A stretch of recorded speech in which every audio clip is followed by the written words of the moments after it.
ಹೇಳಕ್ಕಾಗಲ್ಲ ಬಿಡಿ, ಬರಲ್ಲ.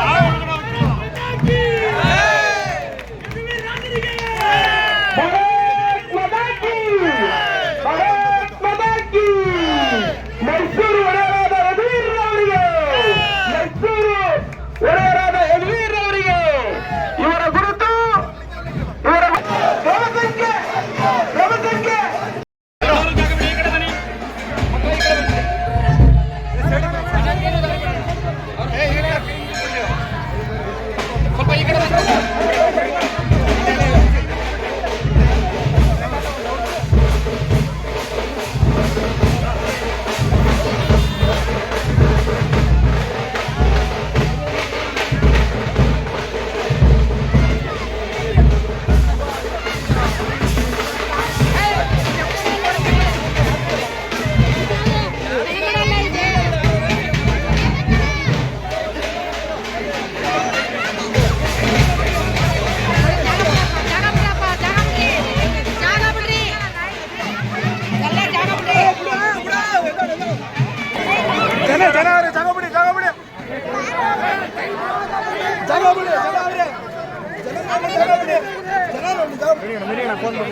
ಮಹಾರಾಜರಿಗೆ ಓಟು.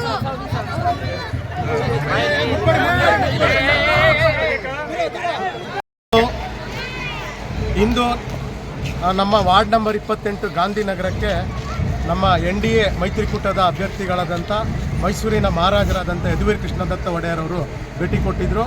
ಇಲ್ಲಿ ಸಾರ್ವಜನಿಕರು ಅವರಿಗೆ ಉತ್ತಮವಾದಂಥ ಸ್ವಾಗತವನ್ನು ಕೋರಿ ಶುಭವನ್ನು ಹಾರೈಸಿದ್ದಾರೆ. ಅವರು ಮಹಾರಾಜರು ಇಲ್ಲಿಗೆ ಕೊಟ್ಟಂಥ ಭೂಮಿ, ನೆರಳು, ನೆಲೆ, ನೀರು ಎಲ್ಲವನ್ನು ಸ್ಮರಿಸಿದ್ದಾರೆ. ಇಲ್ಲಿ ಕೊಟ್ಟಂಥ ಗರಡಿ ಮನೆಗಳಿಗೆ ಜಾಗ ಕೊಟ್ಟಂಥದ್ದು ಇರ್ಬೋದು, ಪ್ರತಿಯೊಂದನ್ನು ಕೂಡ ಸಾರ್ವಜನಿಕರು ಸ್ಪಂದಿಸಿದ್ದಾರೆ, ಅವರನ್ನು ಗೌರವಿಸಿದ್ದಾರೆ. ಖಂಡಿತವಾಗ್ಲೂ ಅತಿ ಹೆಚ್ಚು ಮತಗಳನ್ನು ಮಹಾರಾಜರು ಕೊಡ್ತೀವಿ ಅನ್ನೋ ಒಂದು ಭರವಸೆಯನ್ನು ಕ್ರಮವಾಗಿ ನಮ್ಮ ಕೇಂದ್ರ ನಾಯಕರಲ್ಲಿ ಅಂದರೆ ಮೋದಿಜಿ ಆಗಿರ್ಬೋದು, ಅಮಿತ್ ಶಾಜಿ ಆಗಿರ್ಬೋದು, ನಡ್ಡಾ ಅವ್ರಿಗೆ, ಹಾಗೂ ನಮ್ಮ ರಾಜ್ಯ ಸರ್ಕಾರದ ನಾಯಕರಾದ ನಮ್ಮ ಯಡಿಯೂರಪ್ಪ ಅವ್ರಿಗಾಗಿರ್ಬೋದು, ವಿಜೇಂದ್ರ ಸರ್ಗಾಗಿರ್ಬೋದು, ನಾವು ಖಂಡಿತವಾಗ್ಲೂ ತುಂಬ ಹೃದಯದ ಧನ್ಯವಾದನ ಹೇಳಕ್ಕೆ ಇಷ್ಟಪಡ್ತೀವಿ. ಯಾಕಂದರೆ ಒಬ್ಬ ಉತ್ತಮ ಅತ್ಯುತ್ತಮವಾದ ಅಭ್ಯರ್ಥಿನ ನಮ್ಮ ಮೈಸೂರು ಲೋಕಸಭೆಗೆ ಅವರು ಟಿಕೆಟ್ ಕೊಟ್ಬಿಟ್ಟು ಅವ್ರನ್ನ ಅಭ್ಯರ್ಥಿಯಾಗಿ ಮಾಡಿದ್ದಾರೆ. ಹಾಗಾಗಿ ನಮ್ಮೆಲ್ಲ ಅವರ ಏನಂದರೆ ನಮಗೆ ಮಹಾರಾಜರ ಹಂಗಿದೆ ಮೈಸೂರಲ್ಲಿ. ಯಾಕಂದರೆ ನಾವು ಅವ್ರು ಕೊಟ್ಟಂಥ ದಾನನೇ ಈಗ ನಾವೆಲ್ಲ ಗಾಂಧಿನಗರದಲ್ಲಿರೋರು ಆಗಿರೋದ್ರಿಂದ. ಆಮೇಲೆ ಅವ್ರ ಕೊಡುಗೆ ಅಪಾರ, ಅದನ್ನು 4 ನಿಮಿಷದಲ್ಲಿ ಹೇಳೋಕ್ಕಾಗೋದಿಲ್ಲ.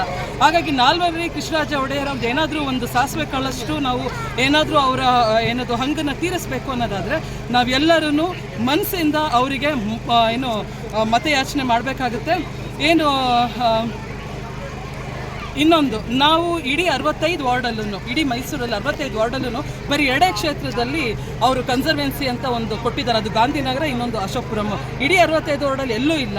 ಆಮೇಲೆ ನಾವೀಗಿರೋಂಥ ಸೂರಾಗಲಿ, ನಮಗೆ ಕೊಟ್ಟಿರೋಂಥ ಸೂರಾಗಲಿ, ನೀರು ನಾವು ಕುಡಿತಾ ಇರೋ ನೀರಾಗಲಿ, ಅದೆಲ್ಲ ಅವ್ರು ಕೊಟ್ಟಿರೋಂಥ ಕೊಡುಗೆನೆ.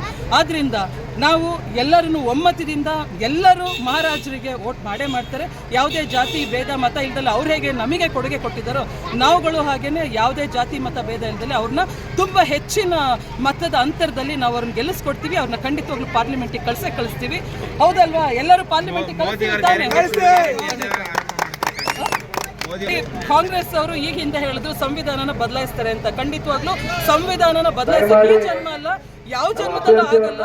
ಯಾಕೆ ಅಂದ್ರೆ ಸಂವಿಧಾನನ ಬರೀ ನಾವು ಅಮೆಂಡ್ಮೆಂಟ್ ಮಾಡಬಹುದು. ಯಾಕೆಂದ್ರೆ ಈ ಹಿಂದೆ ಕಾಂಗ್ರೆಸ್ ಸರ್ಕಾರ ಇದ್ದಾಗಲೂ, ಈಗ ಬಿಜೆಪಿ ಬರಲಿ, ಯಾವುದೇ ಸರ್ಕಾರ ಬರಲಿ, ಸಂವಿಧಾನನ ಆಯಾ ಕಾಲಕ್ಕೆ ತಕ್ಕಂತೆ ಅಮೆಂಡ್ಮೆಂಟ್ ಮಾಡ್ಬೋದೇ ವಿನ ಯಾವುದೇ ಕಾರಣಕ್ಕೂ ಸಂವಿಧಾನ ಬದಲಾಯಿಸಕ್ಕಾಗಲ್ಲ. ಇರೋದು ನಮ್ಮ ದೇಶಕ್ಕೆ ಒಂದೇ ಸಂವಿಧಾನ ಅಷ್ಟೇ, ಅದು ಬಿಟ್ಟು ಇನ್ಯಾವ ಸಂವಿಧಾನ ಬರೋಕ್ಕೆ ಚಾನ್ಸೇ ಇಲ್ಲ. ಇದು ಕಾಂಗ್ರೆಸ್ ಅವರು ಅವ್ರಿಗೆ ಹೇಗೆ ಬೇಕೋ ಹಾಗೆ ತಿರುಗಿಸ್ಕೊತಾ ಇದ್ದಾರೆ. ಅದಕ್ಕೆ ಯಾರೇ ಯಾರೇ ಸಾರ್ವಜನಿಕರು ಇದಕ್ಕೆ ತಲೆ ಕೊಡೋದಿಲ್ಲ. ಯಾವುದೇ ಗ್ಯಾರಂಟಿಗೂ ಯಾರು ಬಗ್ಗಲ್ಲ. ಯಾಕಂದ್ರೆ ಅವ್ರೇನೇ ಗ್ಯಾರಂಟಿ ಕೊಟ್ಟರು ಅದು ನಮ್ಮ SCPTSP ಅಮೌಂಟಿಂದಾನೇ ಅವ್ರು ಕೊಟ್ಟಿರೋದು, ಯಾರು ಅವ್ರ ಮನೆಯಿಂದ ಕೊಟ್ಟಿಲ್ಲ. ಆದರೆ ಇವತ್ತೇನು KRS ಡ್ಯಾಮ್ ಅನ್ನೋದಿದೆ, ಅದನ್ನ ಒಡೆಯರವರು ಅವ್ರ ಮನೆ ಚಿನ್ನ ಒಡವೆನ ಇಟ್ಟು ಅವ್ರು ನಮಗೆ ಡ್ಯಾಮ್ ಕಟ್ಸ್ಕೊಟ್ಟಿರೋದು. ಹಾಗಾಗಿ ಮಂಡ್ಯ ಆಗಿರ್ಬೋದು, ಶ್ರೀರಂಗಪಟ್ಟಣ ಆಗಿರ್ಬೋದು, ಮೈಸೂರು ಆಗಿರ್ಬೋದು, ನಾವೆಲ್ಲರೂ ಕುಡಿತಾ ಇರೋದು ಅವ್ರು ಕೊಟ್ಟಂತ ನೀರಿನಿಂದಾನೆ. ಹಾಗೆ ನಾವೆಲ್ಲ ಜೀವನ ಮಾಡ್ತಿರೋದು ಅವ್ರು ಕೊಟ್ಟಂತ ನೀರಿಂದಾನೆ. ಹಾಗಾಗಿ ಯಾವುದೇ ಒಂಥರ ಏನದು ನಮಗೆ ಡೌಟ್ ಇಲ್ಲ.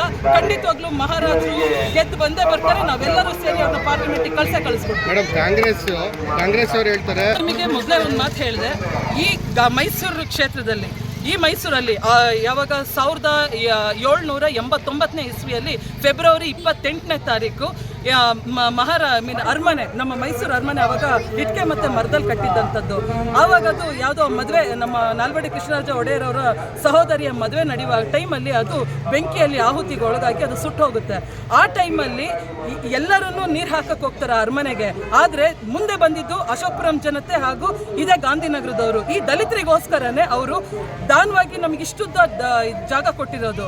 ಹಾಗಾಗಿ ನಾವು ಯಾವತ್ತೂ ಅವ್ರಿಗೆ ಚಿರಋಣಿಯಾಗಿರ್ತೀವಿ. ಇಲ್ಲಿ ದಲಿತರು ಅವರು ಇವರು ಅಂತ ಯಾವುದೇ ರೀತಿ ಭೇದ ಭಾವ ಇಲ್ಲ. ಆಮೇಲೆ ಗಾಂಧಿನಗರದವ್ರಿಗೆ ಅಂತಾನೆ ಅವರು ಇಲ್ಲಿ ಏನದು ಕಾರ್ಖಾನೆಯನ್ನು ಕಟ್ಟಿಸ್ಕೊಟ್ಟಿದ್ರು, KR ಮಿಲ್ ಅಂತ ಹೇಳ್ಬಿಟ್ಟು. ಅಶೋಕಪುರಂ ಅವರು ಜೀವನ ಮಾಡಲಿ ಅಂತಾನೆ ಆ ದಲಿತರಿಗೆ ಏನು ಎಲೆ ತೋಟ ಅನ್ನೋದೊಂದನ್ನ ಜಾಗ ಕೊಟ್ಟಿದ್ರು. ಹಾಗಾಗಿ ಮಹಾರಾಜರು ಅಂಬೇಡ್ಕರ್ ಅವರು ಮೀಸಲಾತಿನ ಕೊಟ್ಟರು ಅನ್ನೋದಾದ್ರೆ ಅದಕ್ಕೂ ಮುಂಚೆ ಮೀಸಲಾತಿ ಕೊಟ್ಟವರೇ ಮೈಸೂರು ಒಡೆಯರವರು. ಹಾಗಾಗಿ ನಾವು ಯಾವತ್ತೂ ಅವ್ರ ಋಣದಲ್ಲಿರ್ತೀವಿ. ಹೇಗೆ ಕೋಲಾಪುರ ನಾರ್ತಲ್ಲಿ ಇವರು ನಮ್ಮ ಯಾರು ಶಾಗಿನೆ ಸೌತಲ್ಲಿ ನಮ್ಮ ಒಡೆಯರವರು ನಮಗೆ ಮೀಸಲಾತಿ ಕೊಟ್ಟಿರೋದು, ಅಂಬೇಡ್ಕರ್ ಅವರು ನಂತರ ಕೊಟ್ಟರು. ಆಮೇಲೆ ಇನ್ನೊಂದು ಯಾರಿಗೆ ಗೊತ್ತಿದೆಯೋ ಇಲ್ವೋ, ನಿಜವಾಗ್ಲೂ ಇತಿಹಾಸ ಓದಿರೋರಿಗೆ ಗೊತ್ತಿರುತ್ತೆ, ಮಹಾರಾಜರು ನಾಲ್ವಡಿ ಕೃಷ್ಣರಾಜ ಒಡೆಯರವರು ಅಂಬೇಡ್ಕರ್ ಅವ್ರ ಜೊತೆ ತುಂಬ ಒಳ್ಳೆಯ ಸಂಬಂಧ ಇತ್ತು. ಆಗ ಈಗಿರೋವಂಥ ಬೆಂಗಳೂರಿನ ಸದಾಶಿವ ನಗರದಲ್ಲಿ ಅಂಬೇಡ್ಕರ್ ಅವರಿಗೆ ಅವರು 5 ಎಕರೆ ಜಮೀನು ಕೊಡ್ತಾರೆ. ಅದನ್ನು ಎಷ್ಟು ಮಟ್ಟಿಗೆ ಜನಕ್ಕೆ ಗೊತ್ತಿದೆಯೋ ಗೊತ್ತಿಲ್ಲ. ನಿಜವಾಗ್ಲೂ ಇತಿಹಾಸ ಗೊತ್ತಿರೋರಾದರೆ ಖಂಡಿತವಾಗ್ಲೂ ಇದೆಲ್ಲ ತಿಳ್ಕೊತಾರೆ. ಇವರು ರಾಜಕೀಯಕ್ಕೋಸ್ಕರ, ಅವ್ರು ಗೆಲ್ಲೋದಕ್ಕೋಸ್ಕರ ಏನೋ ಒಂದು ಪಿತೂರಿ ನಡೆಸ್ತಾ ಇದ್ದಾರೆ, ಏನೋ ಒಂದು ಸ್ಟೇಟ್ಮೆಂಟ್ ಕೊಡ್ತಾರೆ. ಆದರೆ ನಿಜವಾಗ್ಲೂ ನಾಲ್ವಡಿ ಕೃಷ್ಣರಾಜ ಒಡೆಯರವರು ಏನದು ದಲಿತರಿಗಾಗಲಿ ಯಾವತ್ತೇ ಅನ್ಯಾಯ ಮಾಡಿಲ್ಲ. ಅವ್ರು ನಮಗೆ ತುಂಬ ಸಹಕಾರ ಕೊಟ್ಟಿದ್ದಾರೆ. ನಾವು ಹಾಗೆಯೇ ಒಮ್ಮತದಿಂದ ಅವರ ಕುಡಿಯಾದ ಯದುವೀರ್ ಅವ್ರಿಗೆ ಏನು ಅಭ್ಯರ್ಥಿ ಆಗಿದ್ದಾರೆ ಅವ್ರನ್ನ ಖಂಡಿತವಾಗ್ಲೂ ಗೆಲ್ಲಿಸಿ ನಾವು ಅವ್ರನ್ನ ಪಾರ್ಲಿಮೆಂಟಿಗೆ ಕಳಿಸ್ತೀವಿ. ಹಾಗಾಗಿ ಇಲ್ಲಿ ಯಾವುದೇ ದಲಿತರು ಅನ್ನೋ ಭೇದ ಭಾವನೂ ಇಲ್ಲ. ಇದು ಕಾಂಗ್ರೆಸ್ ಅವ್ರು ಮಾಡ್ತಿರೋ ಪಿತೂರಿ, BJP ಅವರಲ್ಲ ಆ ಥರ ಇಲ್ಲವೂ ಇಲ್ಲ, ಒಡೆಯರಲ್ಲೂ ಆ ಥರ ಇಲ್ಲ. ಹಾಗಾಗಿ ಇವತ್ತು ಹೆಚ್ಚಿನ ಸಂಖ್ಯೆಯಲ್ಲಿ ಅವ್ರುಗಳೇ ಬಂದಿದ್ದಾರೆ ರ್ಯಾಲಿಯಲ್ಲಿ. ನೀವೇ ನೋಡಿದ್ರಿ, ಎಷ್ಟು 2 ರೋಡು ದಾಟೋಗಿತ್ತು ರ್ಯಾಲಿ. ನಾವಿನ್ನೂ ಹಿಂದೆ ಇದ್ವಿ, ಜನ ಮುಂದೆ ಇದ್ದರು, ಹಿಂದೆ ಇದ್ದರು. ಅವ್ರುಗಳ ರೆಸ್ಪಾನ್ಸ್ ನೀವು ನೋಡಬೇಕಾಗಿತ್ತು. ತುಂಬ ಖುಷಿ ಆಗುತ್ತೆ. ಬಟ್ ಟೈಮು ಭಾಳ ಕಡಿಮೆ ಇತ್ತು. ಆದರೆ ನಾವು ಖಂಡಿತವಾಗ್ಲೂ ಗೆಲ್ಲಿಸ್ತೀವಿ ಅನ್ನೋ ಒಂದು ನಂಬಿಕೆ ಇದೆ. Thank you. ಮೈಸೂರು ಮಹಾರಾಜರಿಗೆ, ಮೈಸೂರು ಮಹಾರಾಜರಿಗೆ, ಮಹಾರಾಜರಿಗೆ,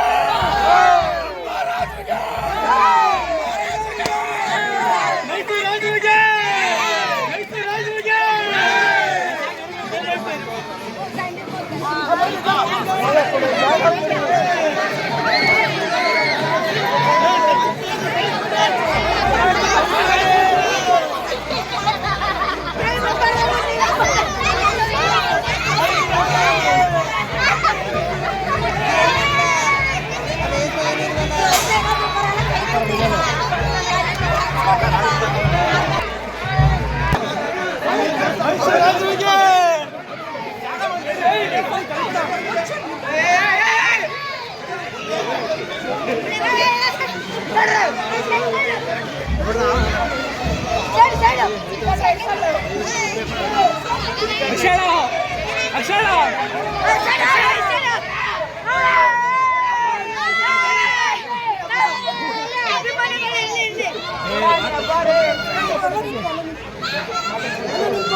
जीवन